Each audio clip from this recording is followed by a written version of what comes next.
Hi, everybody. While the music's fading out here, we will talk a little bit about what today and tomorrow are going to be like, since it's coming up in the chat. Today is going to be lecture for Unit 8, because Unit 8 is like 18 slides long, so we'll be finished with it before the first hour is done. The point of that is so that you can take the quiz for Unit 7 and 8, which will be due on Friday. That's the soft deadline. The hard deadline will be Saturday. And then when it's closed, I'll have the key open and available so you can look at it for Sunday. Then you can take the exam on Monday. That's more or less the order of operations here. After today's Unit 8 lecture, we're going to do a Q&A session where, just like any other Q&A, you ask me questions and we do the problems. If you have worksheet questions, if you have text questions online, or from the online textbook or whatever, you can ask those questions then.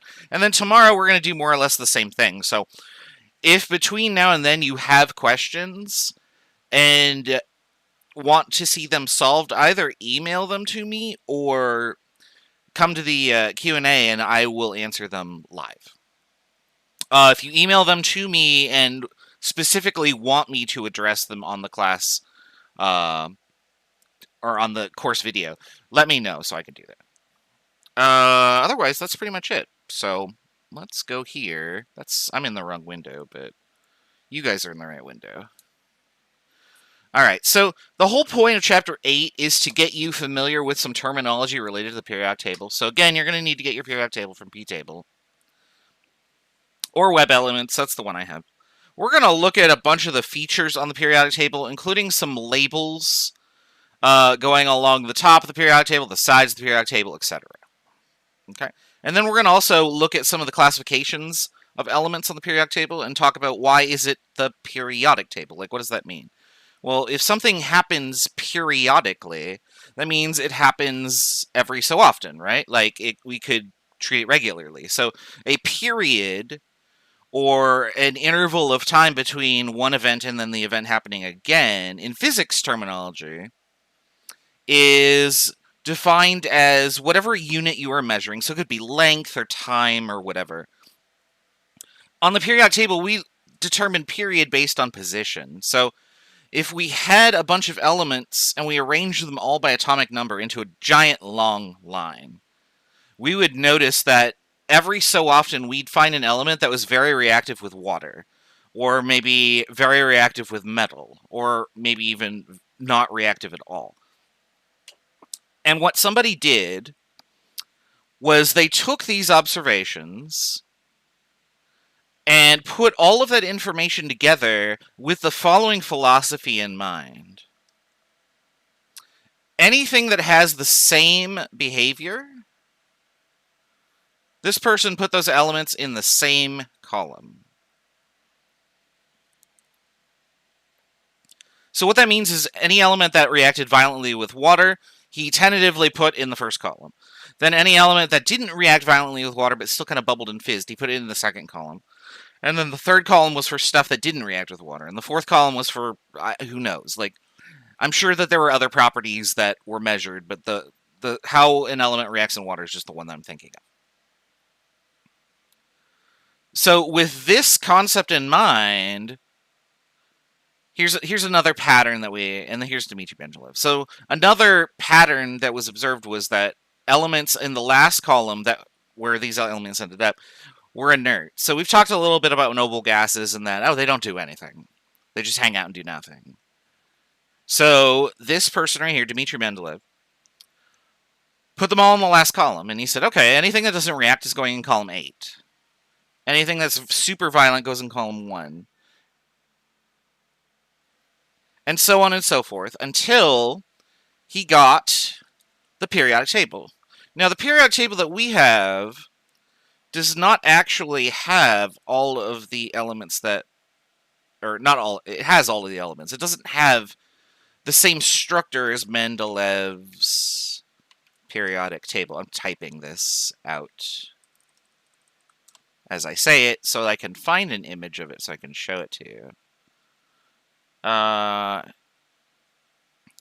Where was the original image? I know that somebody, there was an article that was posted very recently about how somebody found the old Mendeleevian periodic table in their... This is close enough, so if I open this... Yeah, that'll work. Okay, so let's put this on the screen here. Boop. There we go. And I can just make it bigger here. So there we go. So if you're looking at your periodic table versus this periodic table that's on the screen, you'll notice that, oh, wait a second, there's quite a bit that's different here. And the answer to that statement is, yeah, there's a lot that's different here. For example, you'll notice that helium, neon, and argon, they're all in what was known as group 0. It had no reactivity, so they called it 0, which isn't actually a bad way to do it, but we later we moved those things around. But the traits that chemists and scientists had discovered at that period in time allowed them to categorize elements into columns like this. Now, they numbered these columns 1 through 8, and you're going to see this numbering again in a second when we talk about groups and periods. We have since moved on past this numbering system, but it still exists somewhat today and has some uses, and we'll talk about that a little bit more as the period goes on. Get it? That was a periodic table joke, as the period goes on. Boom. So in our periodic table, do objects in the same column act similarly or only the old one? They act similarly in both. So the old one is actually the model for the new periodic table, which looks like this. This is our periodic table. We have since moved some things around. You'll notice that Mendeleev's periodic table didn't quite go all the way down. We've discovered more elements since then. Something to note is that based on the predictive power of the periodic table, Mendeleev was actually able to determine the identities and properties of elements that had not been discovered yet. I want to say that gallium was one such element, and maybe germanium also. These two elements had not been identified or observed in nature yet.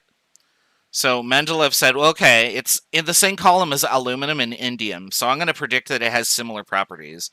So you'll find it looking like this type of compound. It'll have this melting point. It will have this structure when it bonds with chlorine. And go find it. Or something like that. And it turns out he was really, really close, based on just, like, trying to figure out what the periodic table that he had constructed could tell him about elements within that column. Now, we arrange the elements by increasing periodic, proton number. You'll notice that there are some strange gaps in here. So, for instance, and I'll just color these in yellow here, there's a big gap right here. There's also a gap right here. And then what the hell is going on with this right here? So, we've got some explaining to do why the periodic table looks like this. But while we're talking about this, we can also do a little segue about other alternative periodic tables. And I'm not saying that with, like, alternative facts in mind. Like, these are not periodic tables that are represented in a weird way that, like, bends the truth. But they're a way that describes a different accumulation of information that might be useful. So, for example, if I click on all these different periodic tables here, this is really the only one that I want to show you right now. Start here.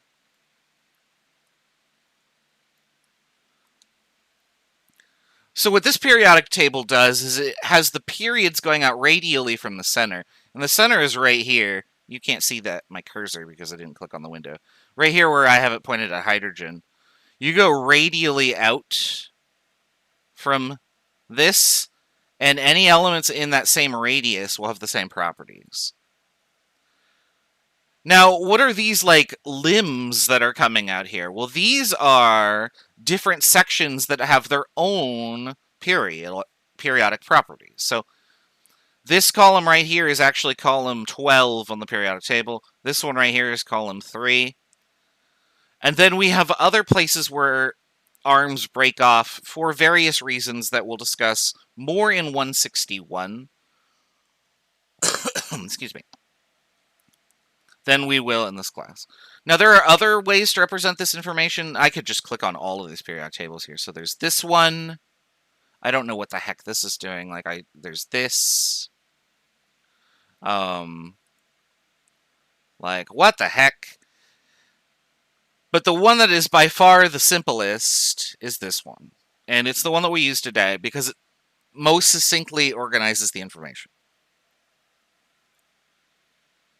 But what about these strange gaps and stuff? Well, the reason that we have arranged the elements in this manner, like we said before, was based on the properties of these elements that they exhibit when we react them. But there's a deeper underlying reason, which we're going to talk about in chapters 9 and 10, that has to do with electrons. And the electrons are going to be related to which column things are in. So if I had to number the number of electrons things had, it would slowly increase as we went across the periodic table. So if hydrogen has 1 proton, it also has 1 electron. Helium's got 2 and 2. And then 3, 4, 5, etc.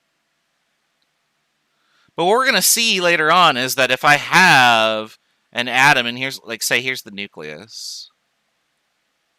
I put my electrons around the outside as I increase the number of protons. Putting extra electrons in the same spot causes those electrons to repel. So if I put another electron here, these would push each other apart. And what would eventually happen is that the electrons that are added end up just going in a further ring. And so what we end up doing is making more and more and more rings. And each of these rings corresponds to a row on the periodic table. Now, that's the super short, abridged version, where I'm basically only like 5% of what I said was true, but as a model, that's good enough for Chapter 8. Like, there's a lot more nuance that I am just breezing over. For one, electrons don't live on rings. They live in orbitals and regions like we talked about. But suffice it to say, for now, you just need to know that each row means something, and that something has something to do with electrons. And we'll talk about that in much more detail in Chapter 9. All right. On your periodic table, going up and down are what are known as groups. Now, each group contains elements that have a specific trait to them in terms of like chemical reactivity. So all the elements in group 1 react violently with water. Again, this is related to electrons. I need to get P table up really quickly. Let's see here. Okay, so they have that. Let me do web elements. I'm trying to find a periodic table that has both the letter designations and the group designations.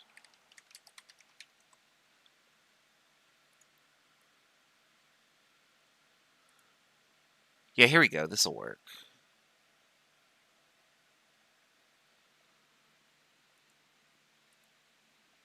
That won't work so much, but that's okay. I can fix this.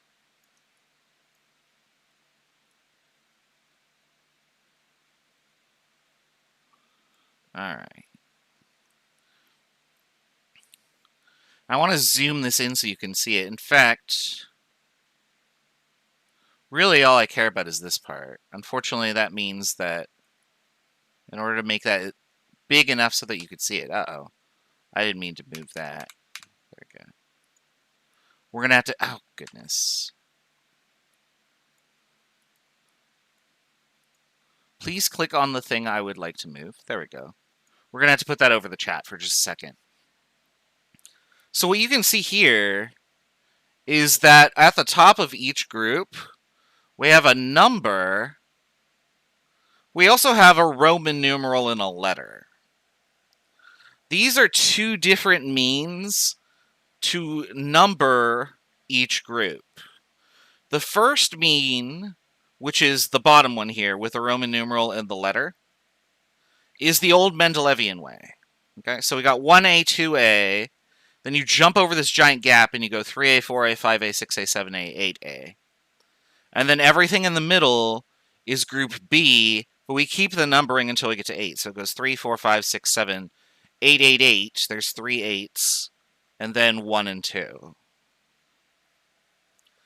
Why did they do that? Well, it's because of how Mendeleev arranged the elements in his periodic table. He had group 8 as the sort of like, I don't know what to do with this.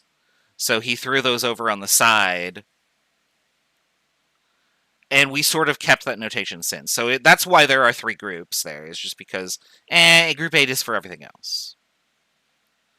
Now, that notation has some uses that we'll talk about in Chapter 9. We discuss the octet rule and counting valence electrons. Other than that, it's not super useful to us. So the new numbering scheme for groups, which is called the Iupac numbering method, counts off 1, 2, 3, 4 all the way across to 18.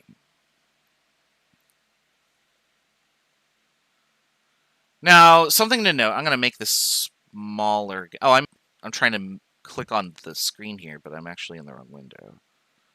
I'm going to make this smaller again and then do this.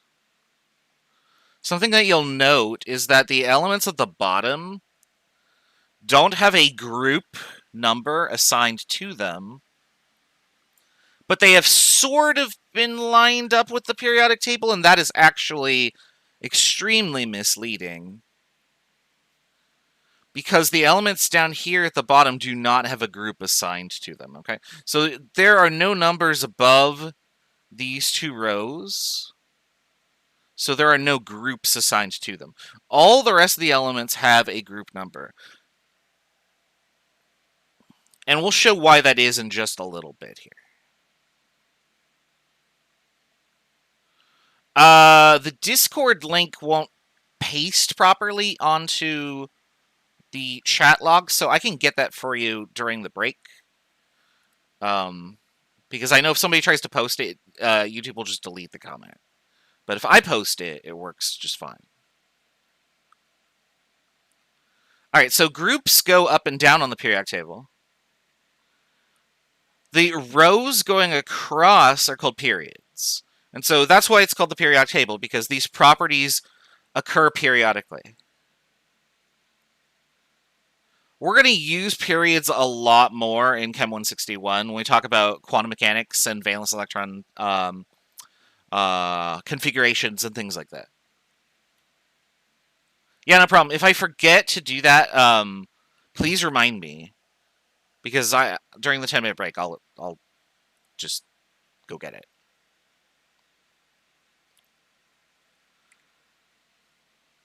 On the screen here, I have a bunch of groups labeled using the Mendelevian way.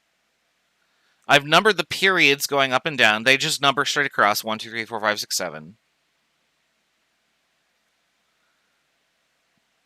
And there are also some terms written along columns that are useful for us to know. Okay? Now, you don't have to know all of these. I'm going to circle the important ones for us. Okay. So the first one that we want to notice is right here. So group 1A, elements in group 1A are called alkali metals. These are abundant, they are common, they are everywhere. That is a cat. What are you doing? Hello? I'm busy. Oh my goodness. Okay. Alkali metals are very common, and they have very high reactivity based on what you're doing with them. And they also have interesting properties, such as when you remove one electron from them, they become inert for the most part. So like sodium, as an ion, is a sodium atom with one electron removed, and that is something that is so common that if you go to the ocean and taste it, all you taste is salt, because it's just full of sodium ions. Sodium and potassium are essential ions for your diet. The biochemistry behind that is a little beyond me. I think it has to do with like ion and charge regulation, stuff like that. Let's see here. So the second column right here, alkali earth metals. Also important, this is the column that contains things like calcium, magnesium, other elements that are important. Those are very common. In the middle of the periodic table here, we've got what are known as the transition metals. The reason that they're called transition metals is because they are the transition from the left side of the periodic table over to the right side of the periodic table.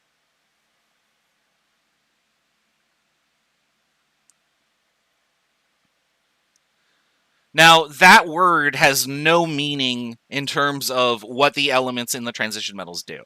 Transition metals are all metals, obviously, because that's what we've labeled them as. But they have varying properties in terms of their density, their hardness, their ability to conduct heat. They all conduct electricity very well, but some do it better than others. And also their ability to resist corrosion from things like oxygen or sulfur. Transition metals include precious metals such as gold, silver, copper's not really a precious metal. Platinum, palladium, rhodium, ruthenium. I think that those are the important ones. Maybe osmium and... Yeah, osmium is also... Oh, osmium and iridium. Okay. Just some fun facts about those. Down here at the bottom, we have this label that says rare earth elements. First thing to note about rare earth elements is that they are not rare. I'm drawing an X through it just because, I mean, we still call them that, but they're not rare. In fact, many rare, quote-unquote, rare earth elements are more abundant than transition metals. There's a lot more cerium than there is gold, for example. Some other terms you might hear for the rare earth elements are that they're called the inner transition elements.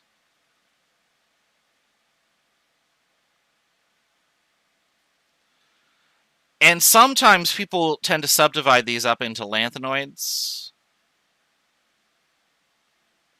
and actinoids.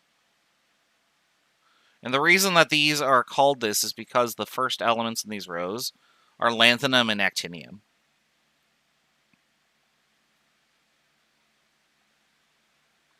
Yeah, basically, a lot of the elements that are used in magnets are from the intertransition elements, particularly things like neodymium, gadolinium, stuff like that. We're going to talk a little bit more about nonmetals later. It's just nice to know where the nonmetals are and the other metals are. We're not specifically going to call tin an other metal because that's just kind of weird. What is this? Oh, it's an other metal. So those terms aren't super useful, but the other two terms are. So we've got here halogens. Halogens are super common. You might have heard of a halogen lamp. That's because it contains chlorine gas, which is then electrified and then lights up really bright. There's not much of it in there, but what's in there does make a very bright lantern. Halogens are pretty much used for their reactivity. When they are ions, they do other things. For example, chloride, the ion form of chlorine, is inert. It's the other component in table salt. Fluoride is used for teeth. What I mean by that is that fluoride makes a stronger bond than the hydroxide that is normally in tooth enamel. So when you brush your teeth, you attempt to incorporate fluoride ions into your teeth to make a stronger, more durable structure.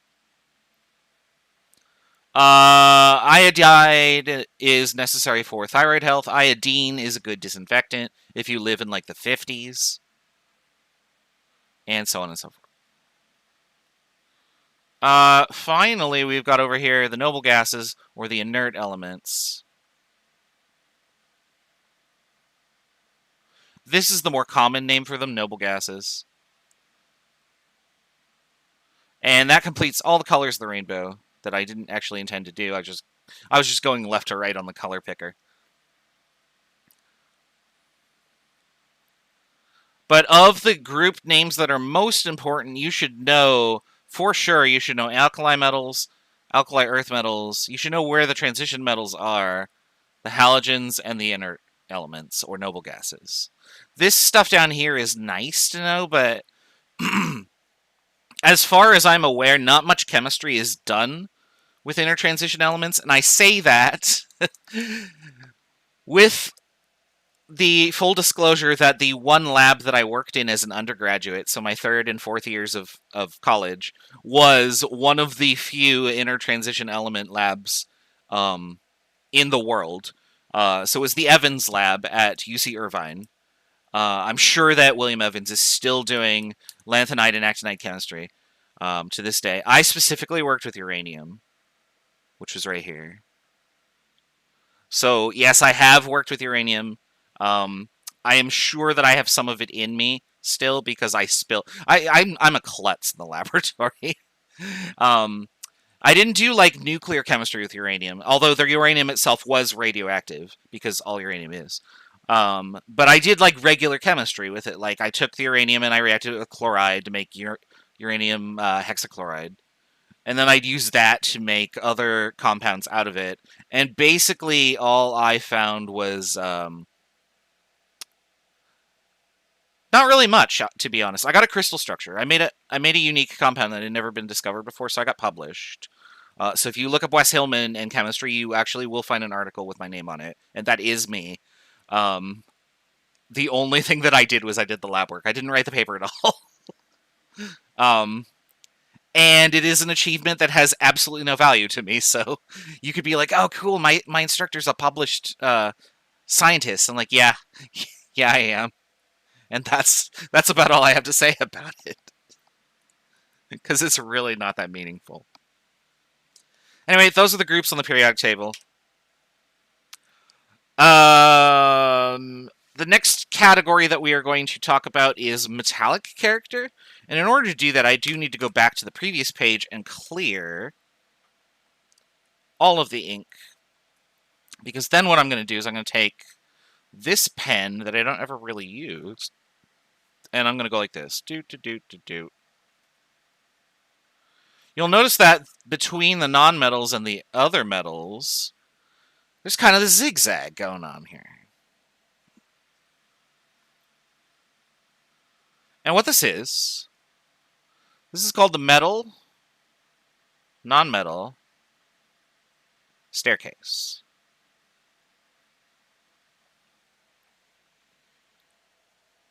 And what it does is it effectively serves as the transition between where elements that are not metals are and the elements that are metals are. So if you were on this side of the line, the element that you're looking at is a non-metal. We'll talk about what it means to be a metal and not a metal later on. If you're on this side of the line, you're a metal. Now, of course, there are exceptions, right? So the first and most obvious exception is this. Hydrogen is a nonmetal. So you might ask yourself, well, why the hell did we put it over there in group 1? And the answer is that, 1, it has 1 electron, so that is the most obvious reason. We're going to put it in the same column as everything else with 1 electron in its valence shell. 2, it is suspected that hydrogen could be a metal, but in order to do that, you'd have to have it at an extremely high pressure in a place like, say, the core of Jupiter. Now, obviously, we've never been there. So this is all theoretical, and it's never been reproduced in the lab. But apparently there's evidence that suggests it could be possible. So they put hydrogen over there, even though it's a nonmetal under ambient conditions. The other exceptions are things that lie along this line, and I hope I fill these in correctly. You know, I have the periodic table right in front of me. I could just look at these. Silicon, germanium, arsenic, antimony, tellurium. Yeah, that's good.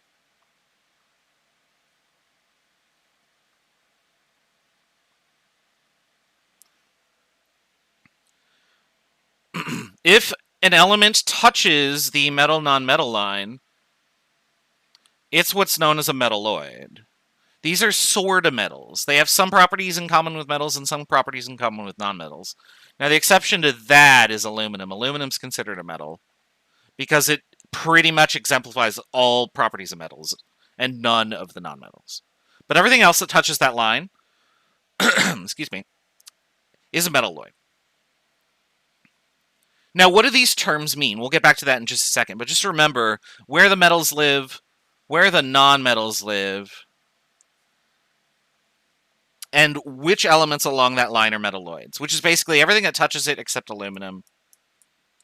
You'll notice down at the bottom I didn't mention polonium and astatine. That's because they're radioactive. They have their own problems. Polonium is a metal, but it's very radioactive. And so this slide just summarizes what we talked about, and I believe on the next slide, I realized that, like, oh yeah, duh. I already had this slide on there. Here's our metal-nonmetal line. Oops, I don't want red. I want black. There we go. Do. There you go.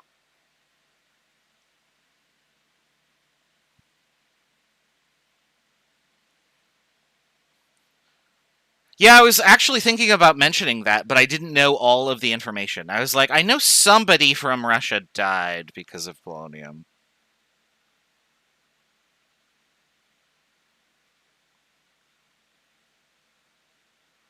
But it is super radioactive, like extremely radioactive.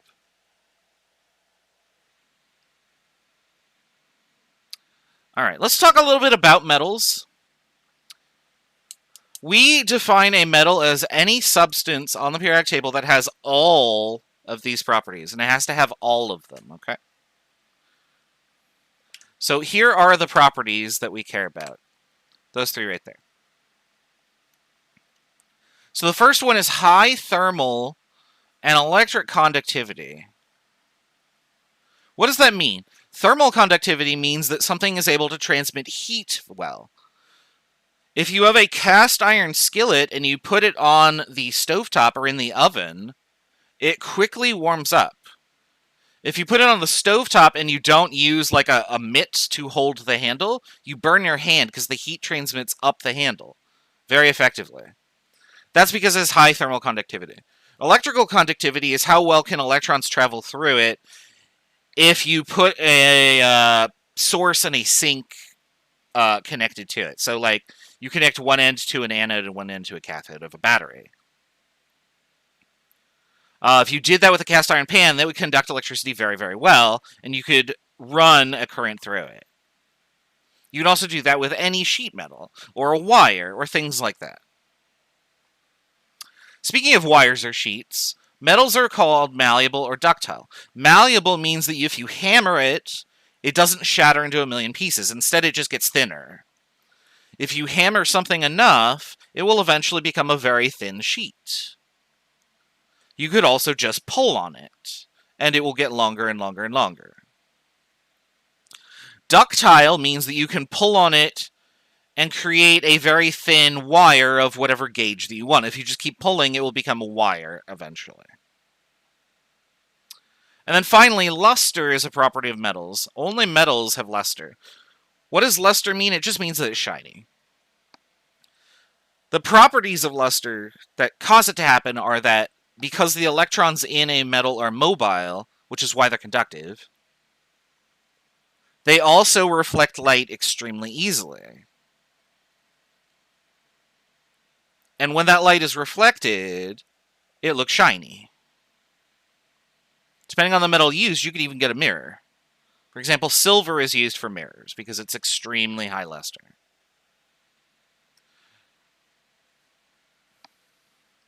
All right. Now, I put Bender over here to categorize him as a metal because he has high luster. Given that he always says, bite my shiny metal ass. So Bender checks out to be a metal. But who would not be a metal? Well, that'd be Zoidberg. No. Who would not be a metal? Non-metals are things that have absolutely none of these qualities. So the none is important here. All non-metals have low thermal and electric conductivity. They cannot be drawn into sheets or wires. They are not malleable, and they are not shiny. Now, there are some oddities that occur with advanced materials. So you might be thinking of like graphene or graphite or whatever, carbon nanotubes, things like that. Carbon is technically a non-metal because if you use diamond, which is pure carbon, and you test it for all of these things, diamond itself is not shiny, but it is transparent, which allows light to go through it. Diamond is not malleable. I mean, you can't hammer it into a sheet. You can't pull it and make a diamond wire. In fact, diamond is extremely hard. And it doesn't conduct electricity or heat well.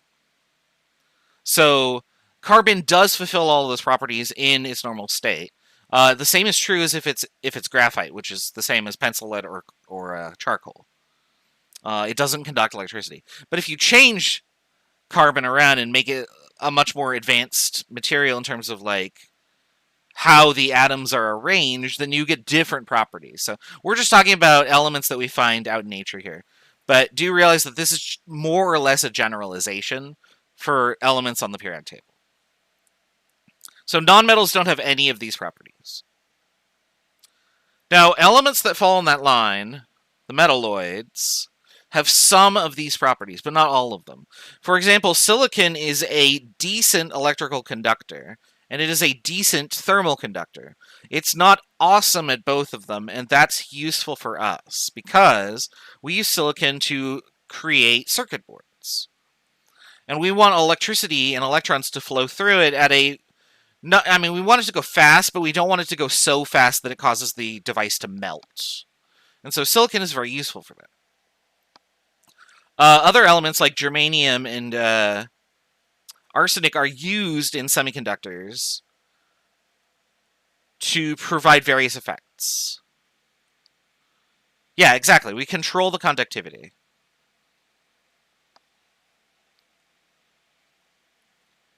I think this is the last slide that I have for the periodic table here. On the screen here, what you see is the periodic table. If I had taken the two elements that were down, or not the two elements, the two rows that were down at the bottom, and then just put them back up into place so that the numbers continued in order. And so this is called the extended periodic table. And the only thing that we really care about the extended periodic table is that this is how the periodic table should look, but we don't do it this way because otherwise posters of periodic tables would be extremely long and cumbersome. And that's more or less the reason. When you move the two lanthanide and actinide rows down to the bottom, it fits on a page and you can see it and read it well enough. So that's what we do.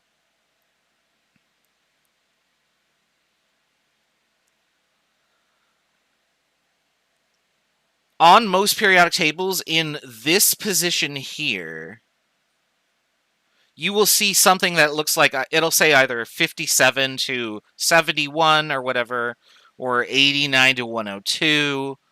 Depending on the version of your periodic table, the numbers might be slightly different. But it'll basically say go down to this row and continue, and then come back when you're done.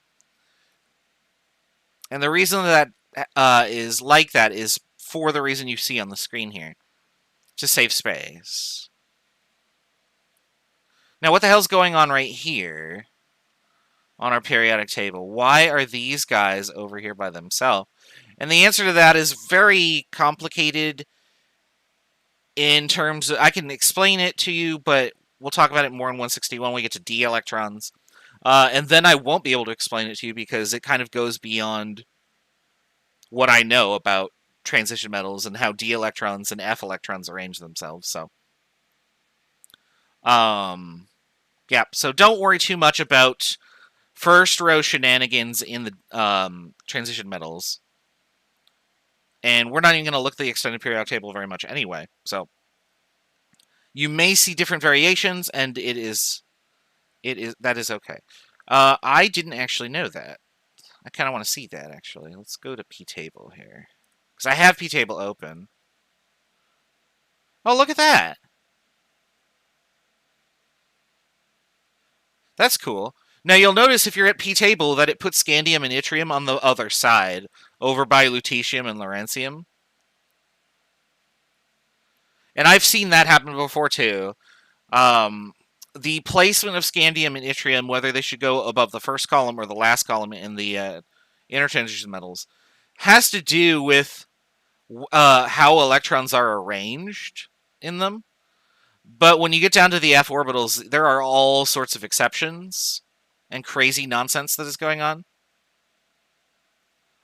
And we don't really cover it in this class or any general chemistry class. That's more of a 361 question. Which I'm happy to answer to the best of my ability because I could teach 361.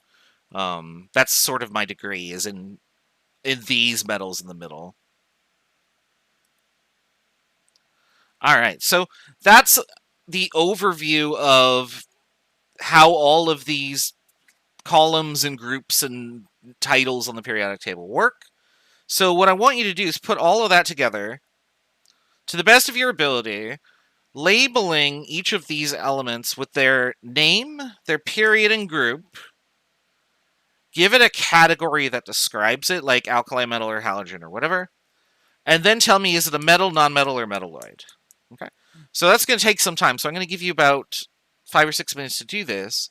I'm going to go check up on my cats who have stopped screaming finally, so hopefully they're okay. And we'll go over the answers in just a bit.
Oops, I hit enter on here. There we go.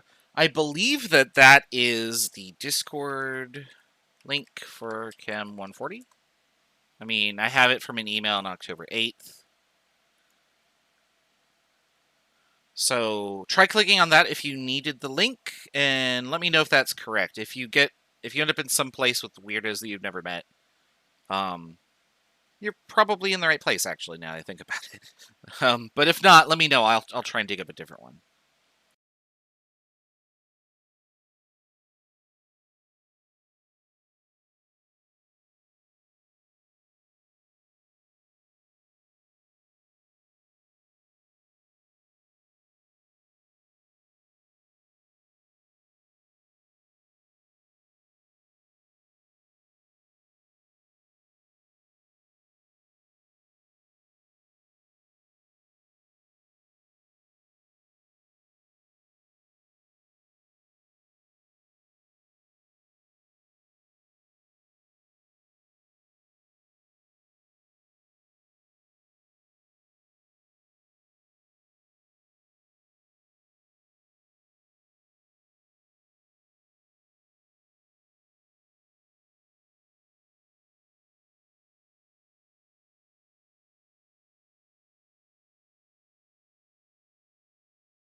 All right, how are we doing on these?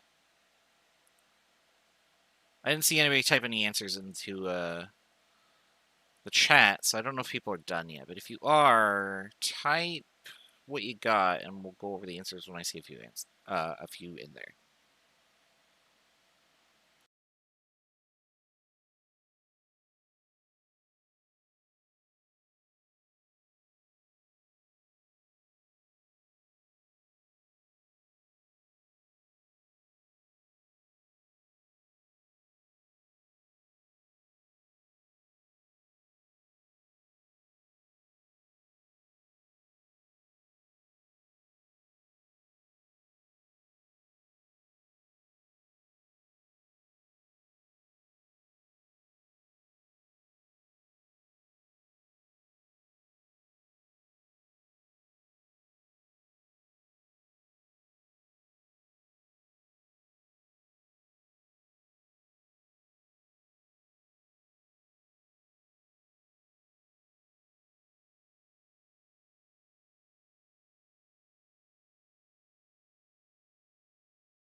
All right.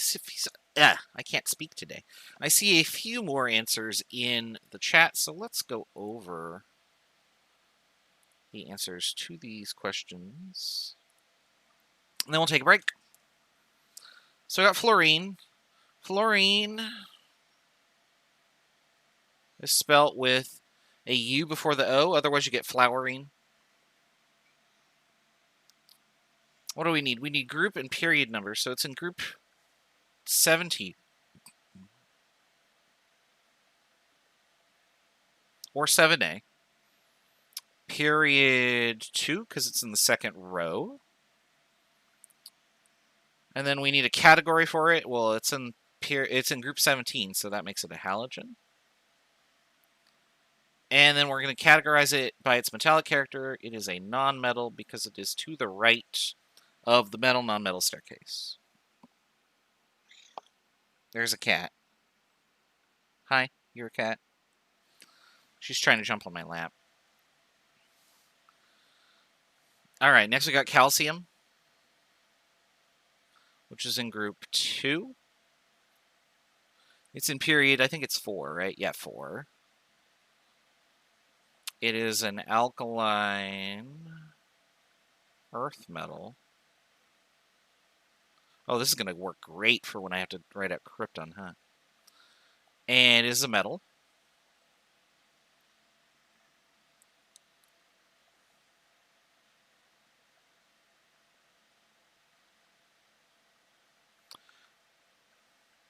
Krypton's in group 18.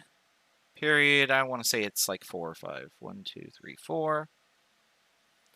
It is a it's not a halogen. What am I writing? It's a noble gas.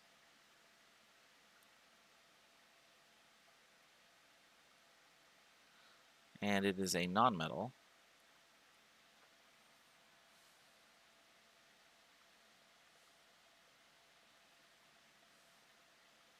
We got gold here. I don't know what group gold is in. Is it 11? Yeah, it must be 11 because it's +1. 1, 2, 3, 4, 5, 6. Period 6 is a transition metal.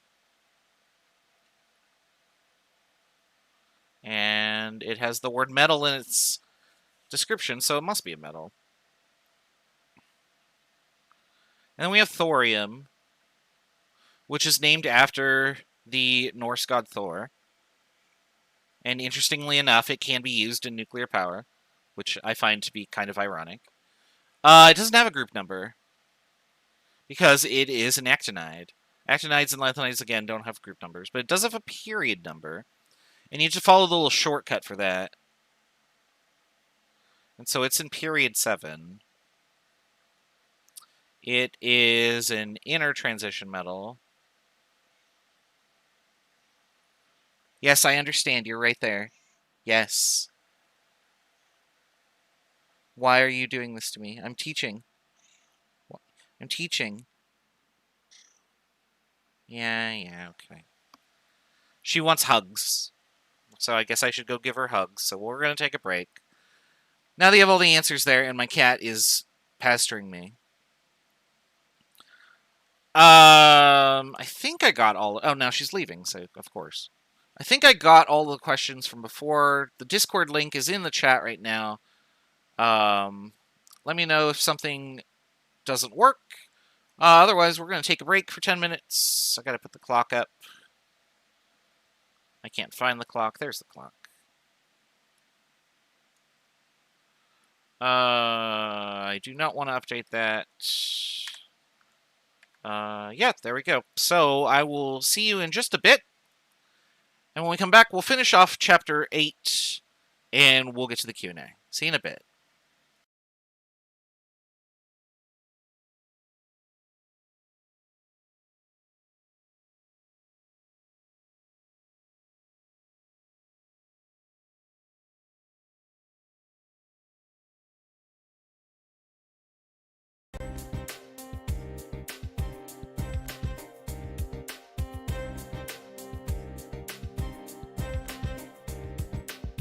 Tell me why you did it.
I was close.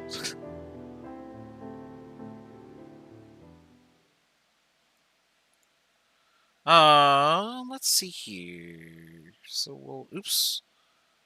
I didn't actually click on this screen so that I could then do this. All right, so let's finish this off. There's only 2 trends that we're going to talk about in 140. We're going to go into trends in a lot more detail in 161.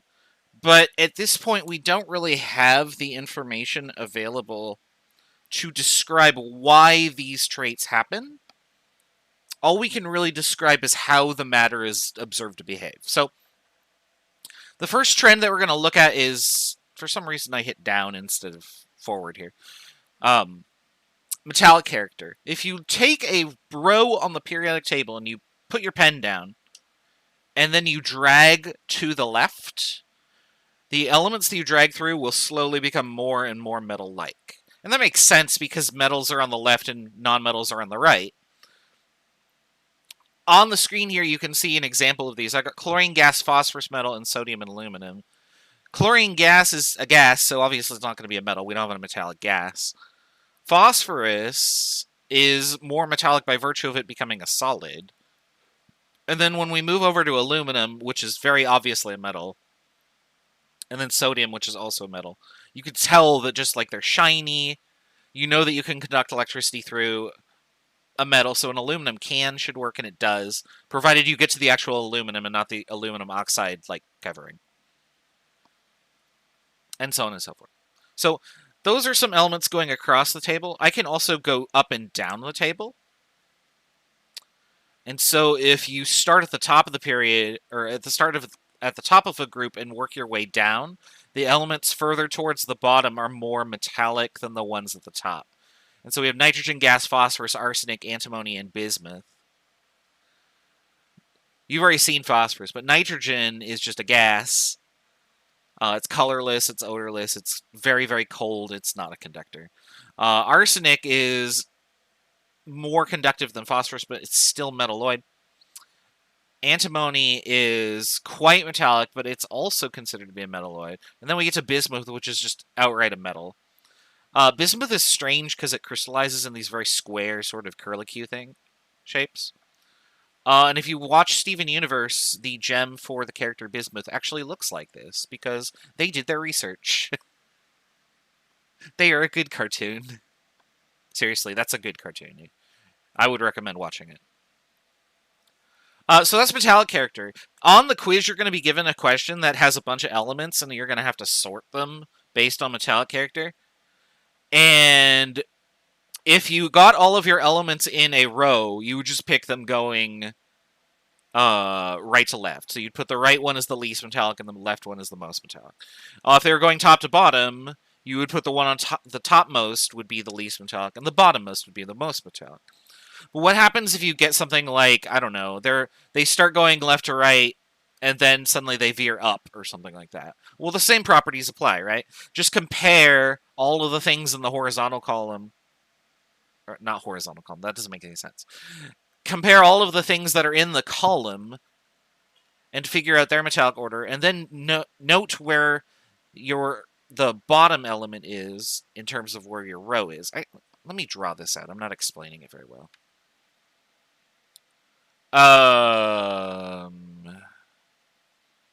Trying to find a periodic table I can draw on. I know what I can do. Hold on. I need to do just a little bit of work here.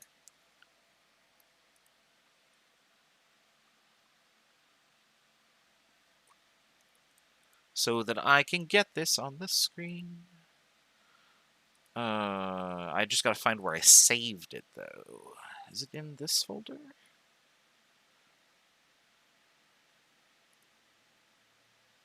Blank periodic table. There we go.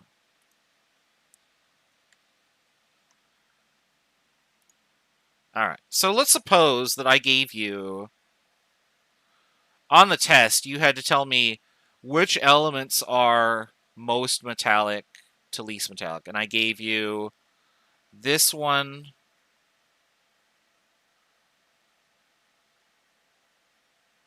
this one, this one, and this one. And you'd be like, okay, I can organize these three, no problem, but what the hell do I do with Y? Well, if you arrange these three based on their order, you know that C is less metallic than silicon, which is less metallic than tin. And then based on this one right here, you know that tin is less metallic than yttrium. And so there you go, you have your order.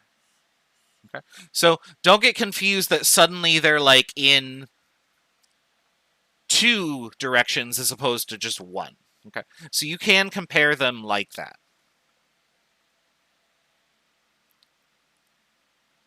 All right. So that is metallic character. That's the first trait.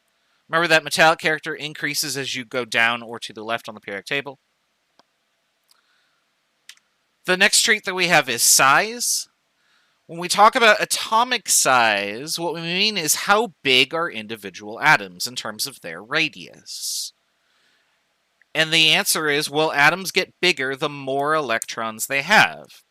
As you put more electrons in, they start to go on bigger and bigger and bigger orbitals that are further from the nucleus. So as you go down the periodic table, you add orbitals to your atoms, and they get progressively bigger and bigger and bigger. So this one would have 3, and so on and so forth. So the first trend is, as you go down the periodic table, down a group, atoms get bigger. You're adding more layers of electrons. Now, you might think, oh, okay, well, if I'm adding more electrons, then as I go to the right, things get bigger too. And it turns out that that's the opposite of what happens. What? So elements actually get bigger as you go to the left. But wait a second, aren't we adding electrons? Like when I go over from one to another, aren't I just adding electrons here? Yeah, but what else are you also adding? When you go from sodium to magnesium, you're also adding a proton. And so even though you're adding more electrons, you're also adding protons to the atoms. And in the war between protons and electrons, protons pull the electrons closer to the nucleus than extra electrons will repel each other, it turns out. Now, that's the reason for it. We're going to talk about that in 161. All you need to know is the how. How does the matter behave? And the answer is, well, as you go from left to right, atoms get smaller. So size increases as you go left and down.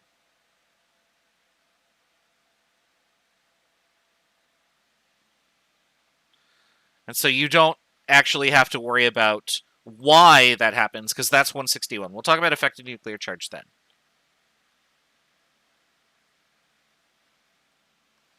And I think that that's it. So there are two trends here for you to observe. You'll notice that they are more or less the same trend. In each pair of atoms that I have given you, I want you to tell me which one is more metallic and which one is larger. And they'll be the same one, because they're the same trend. So grab your periodic table, look at where the elements are, and then answer the question, and we'll go over the answer in just a second.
How are we doing?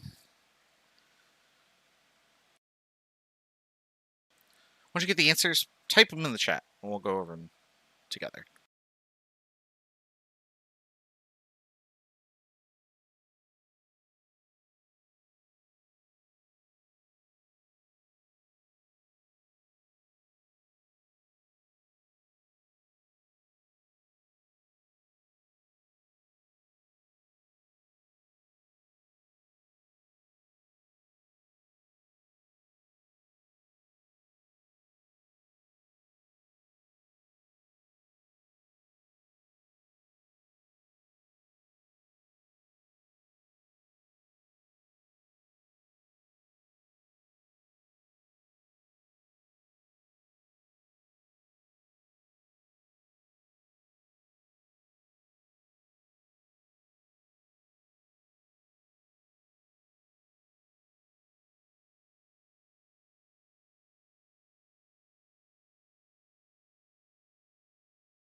All right, we've got some answers coming in. Let's go over them together. So this is just a matter of which element is further to the left or further down, or both, on the periodic table. So of the two here, we've got chlorine and sulfur. They're next to each other.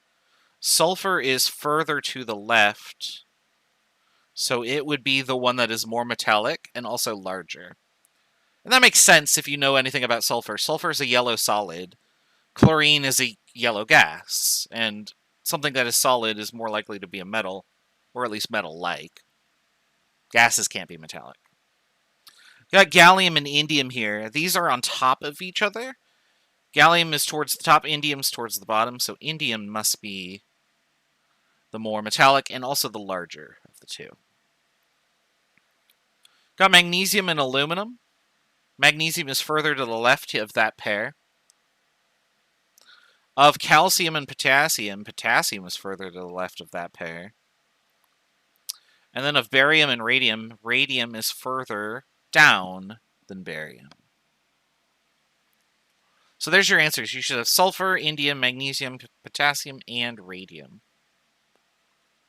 Now, if they're diagonal, it depends on which orientation you're doing. So if they're, for example, like phosphorus and germanium, since you're going down and left to get to the other one, germanium would be more metallic because we're following the trends there. But if you go in the other diagonal direction, so you go down and then to the right, typically speaking, going down is more of an impact than going sideways. I'm not going to give examples that require you to do something like that because there's no way you would be able to differentiate between the two. At least not with the level of knowledge that you have so far.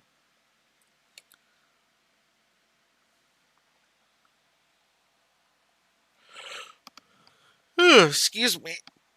Alright, I believe that's chapter 8. There should be like a woohoo on the next slide here. Let me get the audio ready, just in case there is a woohoo. There is. Woo! There you go. Alright, so that's it for chapter 8. So I'm just going to put that on the screen. Alright, so that's the end of the lecture. So I'm going to open up the quiz later tonight for Units 7 and 8. No, I don't want to keep my ink annotations. Okay, so the rest of the period is intended for use as a Q&A session. Someone had like a Chapter 7 question, I think. There were other questions that came up during the chat. This is the time to ask those questions. So let me see here. Let's go to... Oops. That is not what I want. That is also not what I want. That is what I want. So we'll do that. There we go. Unit 7, question 6 on the worksheet. I gotta find the worksheet. So computer, drive, 140, worksheet.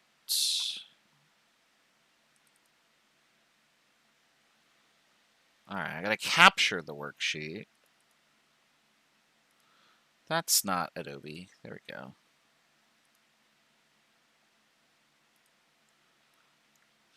That's not helpful. Hold on.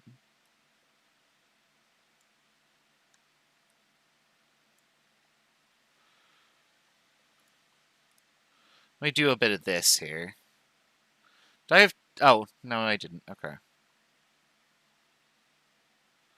I numbered the problems 1, 2, 3, 2, 3. Good job, me.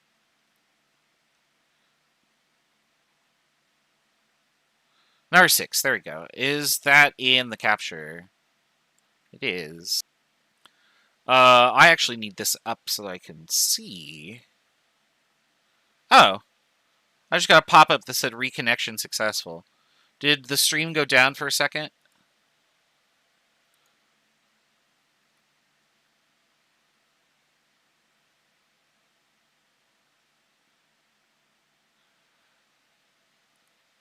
Okay. It should be up now. That's fine. All I was doing was just trying to make that worksheet fit on the screen there. So it should be okay. All right. So doing the algebra for this is a pain, and it's kind of that way by design because I want you to learn how to do this. But remember that the formula for the mass of... Oops, I'm not even in the visible area on the screen there. So remember the formula for determining the mass of... or the atomic mass of silicon would be equal to the percent abundance of the first isotope, which will be 28, times the mass of the isotope, that's 28.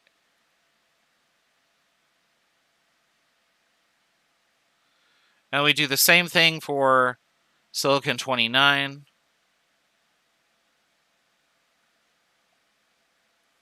And 30.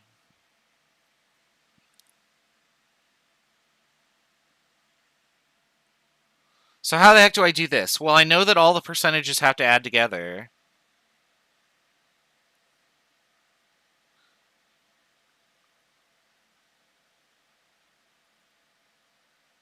To equal 100%, right?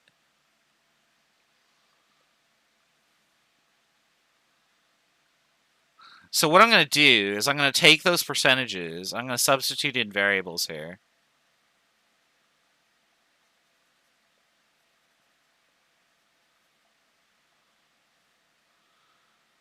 So we got...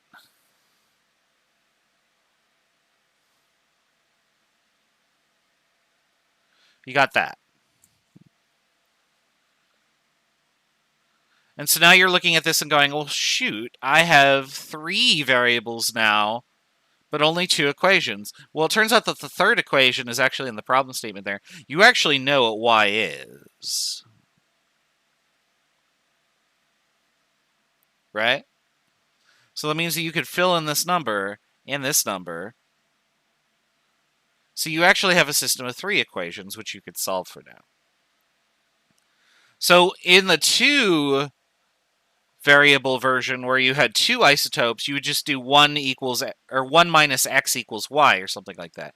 But now you have to have a little bit more algebra involved here. So what we would do is we would say that, let's suppose that I wanted to solve for x here. So we'll say that x equals 1 minus y minus z. But y is actually this number, right?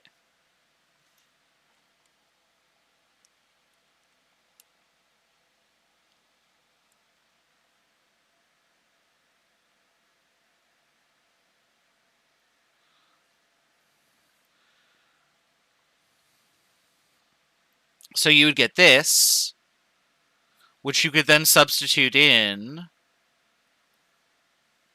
right here.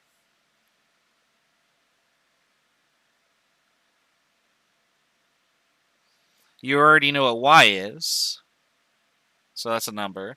And then z would be the variable you'd solve for. And so at that point, that's just algebra. So I'm going to skip the rest of how to do the algebra for that problem, because you should be able to do that based on how you could do a system of two equations. But what I will do is I will show you this website. This is my favorite computational website.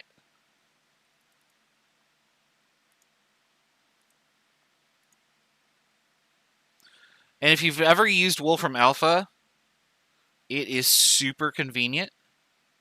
So what I'm going to do is I'm going to say, hey, Wolfram Alpha, I have this system of equations that I want you to solve, because I don't want to solve it myself. And so what we're going to do, so I'm going to punch in all the numbers for Wolfram Alpha to do.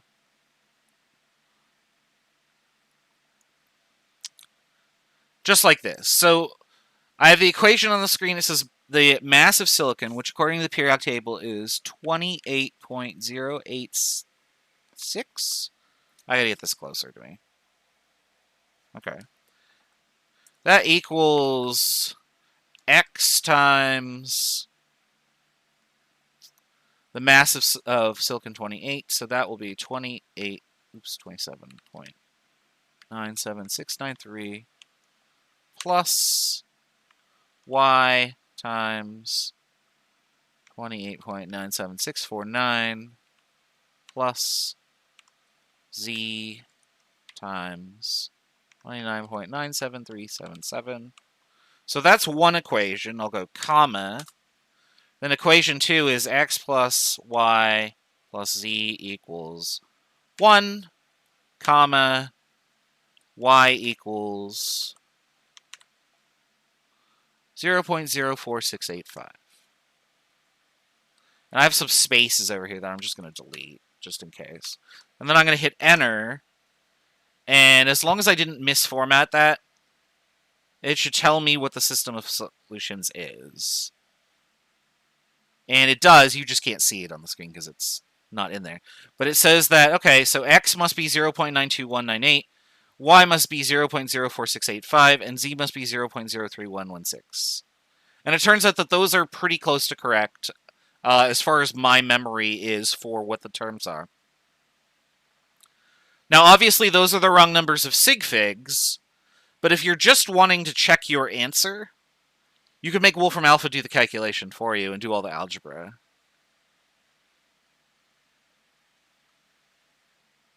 So there's the answers for you, provided that you have the equation set up correctly.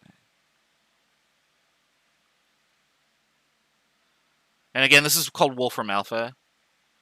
It is an extremely powerful calculator that I cannot recommend highly enough. Like, it's really good. All right, so that was question 6 on the worksheet. Next, we have questions 4 or 5 on the worksheet. Let me find those.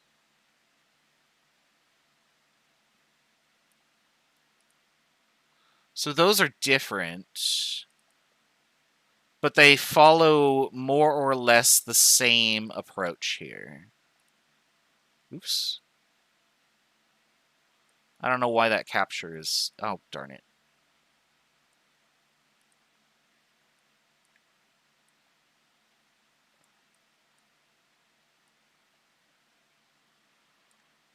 Okay. Oh, I know why it's goofing up here. There we go, because I had hit that. There we are, okay.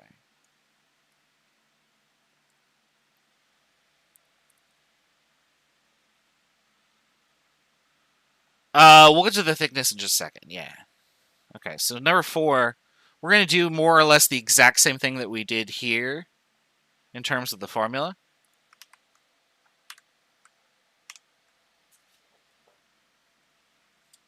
So this is potassium.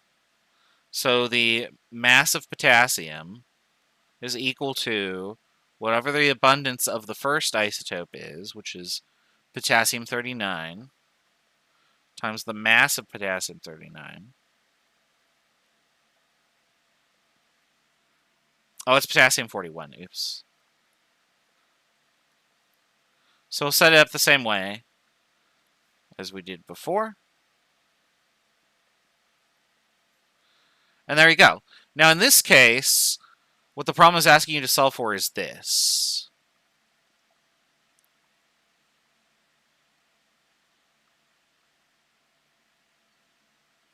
To answer Nate's question here, for 6, when you continue solving it, you don't have y anymore, because that's a number. And then when you substitute one of the equations for x or z, you'll end up with one equation with just one unknown. Now, you could leave the y in there and just replace it with a number later on, which you probably should, because that's how algebra works. Do all the algebra, then put all the numbers in.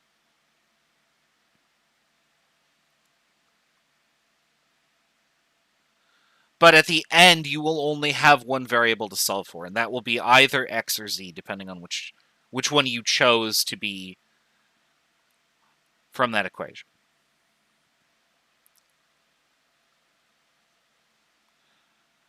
For this problem, we know all of the numbers. So the abundance of potassium-39 is 0.93258. The mass of it is 38.6. Nope, I messed up. Undo.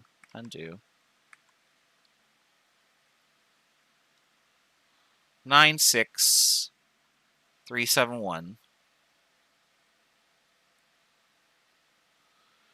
And then the percent of potassium-41 is 0.067302 times 40.96183.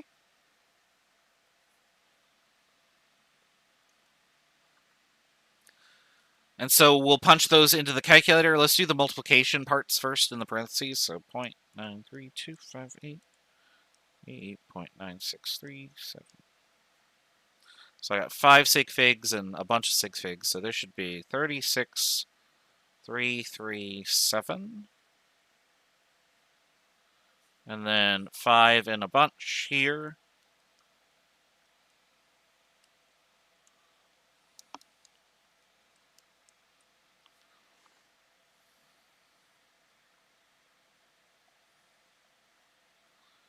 There we go. And then when we do our addition, we're going to go to the thousandths place, because that's the last place that has a sig fig in both values.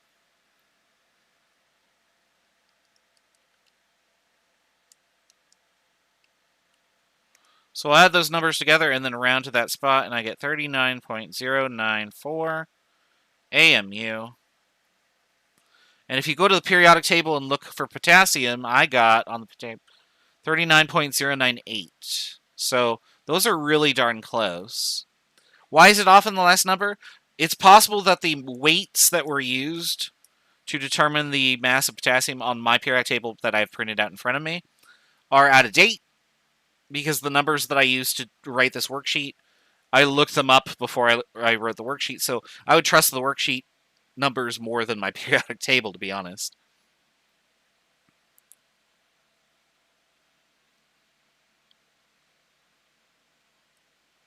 Oops, sorry, I'm scrolling down here and I scrolled over the thing. All right, so that's number 4. Number 5, you're going to do the exact same thing, except instead of solving for the mass of the substance, you're going to solve for the percents, doing the system of 2 equations, just like we did the system of 3 equations.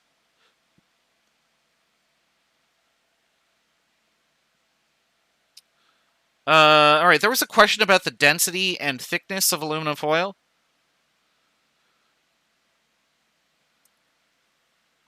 And that question is a question that a lot of people just overthink.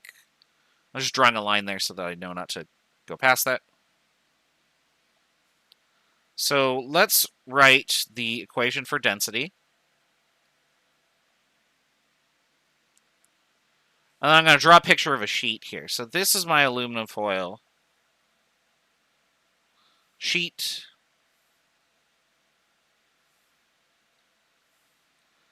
And if I were to assign it variables, I could say that, okay, this would be its length, and this would be its width.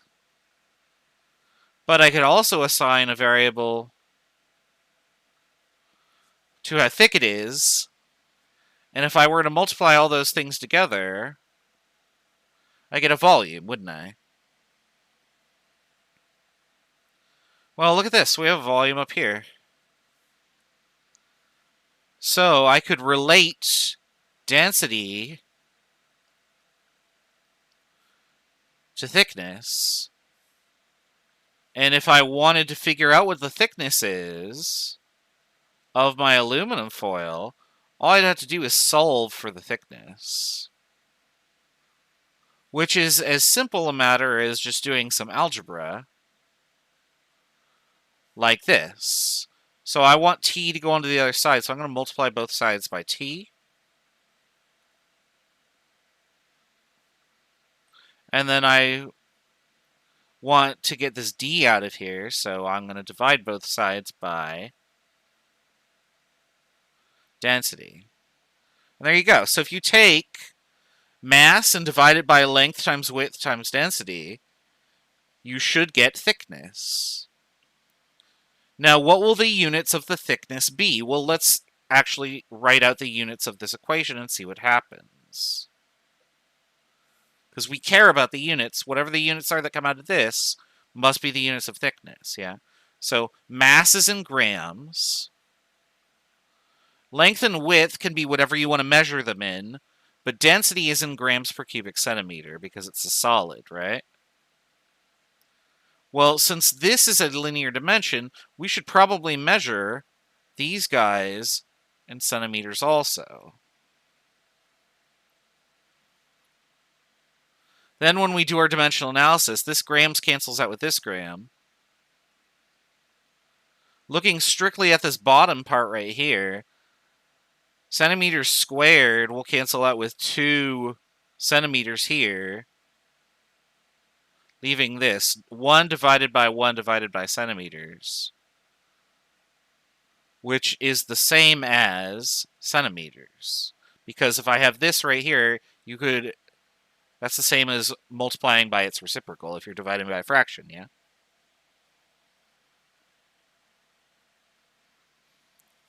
Look at all this algebra that we've forgotten, huh?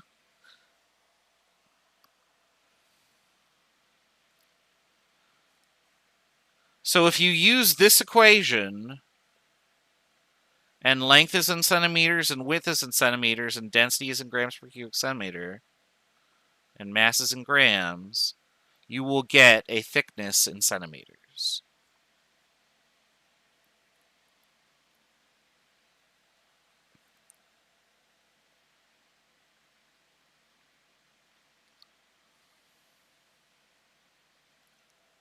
Now it's just a matter of putting the numbers into the equation and then solving for it. But you got to know what your units are doing. If you are not writing out all of your units every single time, you are just setting yourself up for disaster. So keep that in mind. I know a lot of students who have been emailing me with questions like, hey, I divided those two numbers, but I didn't get the density you got. What's wrong? And the reason for that is they took pounds and divided by gallons, and apparently that's their answer in grams per cubic centimeter, and that's totally bogus. Don't do that. Make sure you are writing out your units. The units mean something. Otherwise, I'm just going to give you, like, I don't know, I will borrow $10,000 from you, and then I'll pay you back 10,000 yen, and be like, oh, the units don't matter. It's 10,000, right? But 100 yen or so is $1, so I effectively gave you $100 back instead of 10,000. So that's the sort of issue you'll run into. The units really, really matter, and if you are not writing out your units every single time, you are making your life miserable, basically. So make sure you're doing that. All right, any other questions that we got here? Let's see, we did those questions on Unit 7. The thickness is the same question for both people. Would that be the same as V over LW? It would, but in order to solve for the volume, so what you're saying is right here, hey, if I want to find the thickness, can I just do this? And the answer is sure, if you know what the volume of the aluminum foil is in cubic centimeters, which we don't because we're trying to get the thickness from that, right? So while this equation is valid, it's not super useful to us in this form because volume is also unknown.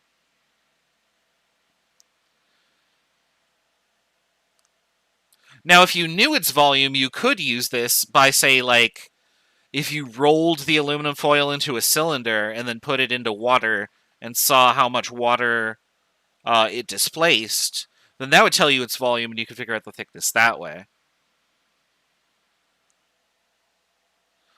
But that's not what the experiment for that part of the problem does.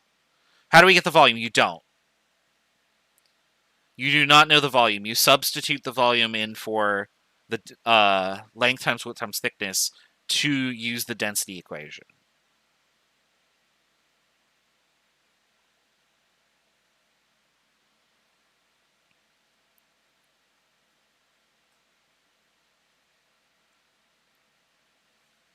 Because for that problem, for problem number, is it D, I think? Yeah. In that question, they give you the mass of an aluminum foil, they tell you its length and its width, and the density of aluminum foil is known.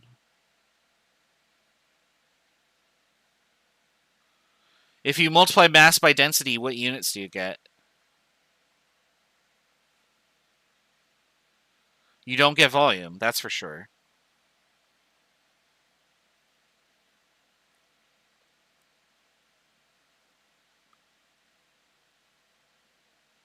You have to divide mass by density. That will give you a volume.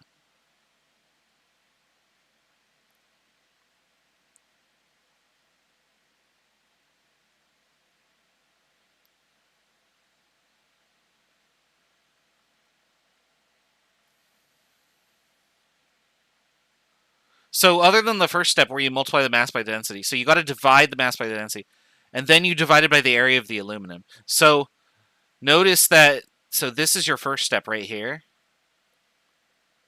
and then this is your second step right here. So what you did was you used the formula.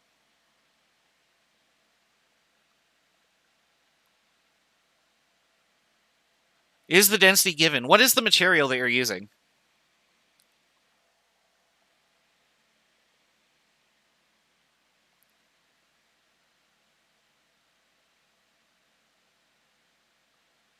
Like, what is this? What is the foil made of? Yeah, it's aluminum, right? Do you use aluminum somewhere else in the lab report? Maybe say part C. Yeah, the density is in part C. So whether it's an aluminum pellet or an aluminum foil or an aluminum can or aluminum anything, the density will always be the same because it's solid aluminum. So if you see the density somewhere else, you can use it for this problem too. I forget if I say, like, go find the density in the previous part of the lab, or if I just sort of leave you to learn that yourself. But that's sort of the reason that I do that, is because, hey, it's all aluminum metal, so you can use the same density for any application you want. And you don't have to keep looking it up every time if you just have the number handy from a previous experiment. So there you go. Any other questions? Questions about the lab? That is due tomorrow, so soft deadline coming up. We're gonna have a bit of a hectic week with the lab being due tomorrow on the hard deadline. Or I'm sorry, the lab tomorrow will be due as a soft deadline. Friday it'll be the hard deadline, but that will also be the soft deadline for the quiz.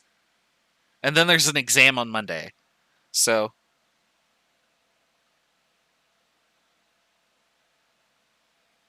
it'll be a little bit busy. The good news is there's no lab next week. Next week's Wednesday lecture is just, we'll either have an extra lecture or a day off.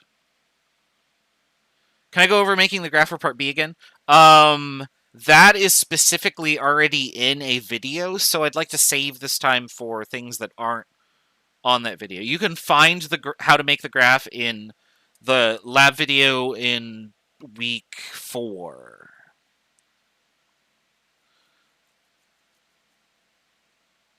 Why are there 4 boxes for answers on the thickness? Because what I want you to do is once you get the answer in centimeters, I want you to turn it into different units. So once you know how to do centimeters, or you've done the calculation and you got centimeters as your answer, turn the length, or turn the thickness in centimeters to meters, and then turn it into nanometers, or whatever it is that I tell you to do.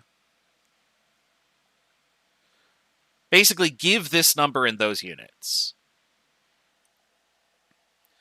And because it's the metric system, it should be the same number, but just with a different, like, the decimal point is shifted around a bunch.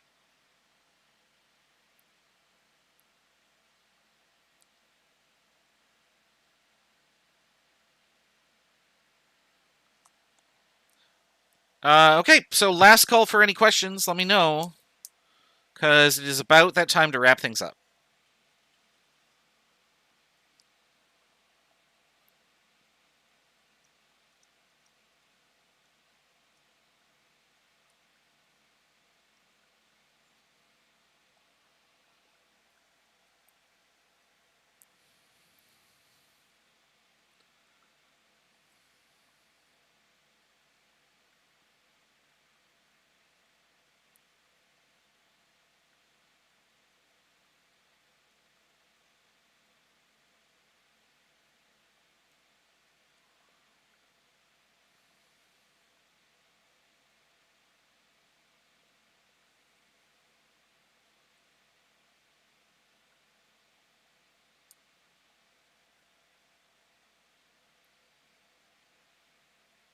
Current mental state, calm. Yes, let's all stay calm. That's the best way to do things.